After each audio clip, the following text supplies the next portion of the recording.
السلام علیکم ورحمۃ اللہ وبرکاتہ۔ حضرت بلال کا واقعہ۔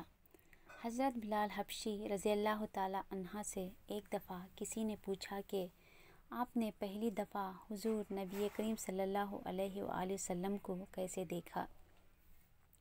حضرت بلال رضی اللہ تعالیٰ عنہ فرماتے ہیں کہ میں مکے کے لوگوں کو بہت ہی کم جانتا تھا کیونکہ غلام تھا، اور عرب میں غلاموں سے انسانیت سوز سلوک عام تھا۔ ان کی استطاعت سے بڑھ کے ان سے کام لیا جاتا تھا، تو مجھے کبھی اتنا وقت ہی نہیں ملتا تھا کہ باہر نکل کے لوگوں سے ملوں، لہٰذا مجھے حضور پاک یا اسلام یا اس طرح کی کسی چیز کا قطعی علم نہ تھا۔ ایک دفعہ کیا ہوا کہ مجھے سخت بخار نے آ لیا۔ سخت جاڑے کا موسم تھا اور انتہائی ٹھنڈ اور بخار نے مجھے کمزور کر کے رکھ دیا، لہٰذا میں نے لحاف اوڑھا اور لیٹ گیا۔ ادھر میرا مالک جو یہ دیکھنے آیا کہ میں جو پیس رہا ہوں یا نہیں، وہ مجھے لحاف اوڑھ کے لیٹا دیکھ کے آگ بگولا ہو گیا۔ اس نے لحاف اتارا اور سزا کے طور پر میری قمیض بھی اتروا دی اور مجھے کھلے صحن میں دروازے کے پاس بٹھا دیا کہ یہاں بیٹھ کے جو پیس۔ اب سخت سردی، اوپر سے بخار اور اتنی مشقت والا کام، میں روتا جاتا تھا اور جو پیستا جاتا تھا۔ کچھ ہی دیر میں دروازے پر دستک ہوئی۔ میں نے اندر آنے کی اجازت دی تو ایک نہایت متین اور پرنور چہرے والا شخص اندر داخل ہوا اور پوچھا کہ جوان کیوں روتے ہو؟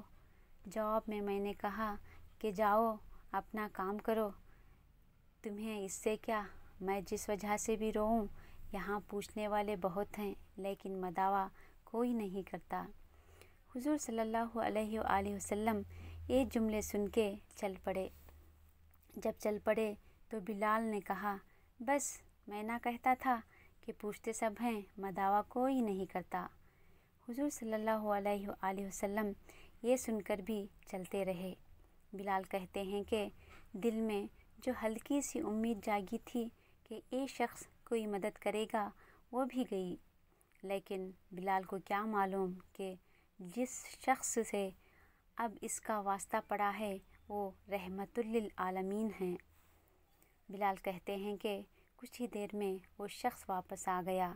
اس کے ایک ہاتھ میں گرم دودھ کا پیالہ اور دوسرے میں کھجوریں تھیں۔ اس نے کھجوریں اور دودھ مجھے دیا اور کہا، کھاؤ پیو اور جا کے سو جاؤ۔ میں نے کہا، تو یہ جو کون پیسے گا؟ نہ پیسے تو مالک صبح بہت مارے گا۔ اس نے کہا، تم سو جاؤ، یہ پیسے ہوئے مجھ سے لے لینا۔ بلال سو گئے اور حضور صلی اللہ علیہ وآلہ وسلم نے ساری رات ایک اجنبی حبشی غلام کے لیے چکی پیسی۔ صبح بلال کو پسے ہوئے جو دیے اور چلے گئے۔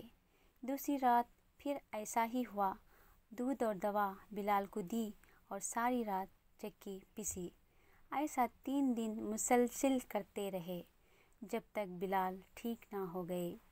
یہ تھا وہ تعارف جس کے بطن سے اس لافانی عشق نے جنم لیا کہ آج بھی بلال کو صحابی رسول بعد میں عاشق رسول پہلے کہا جاتا ہے۔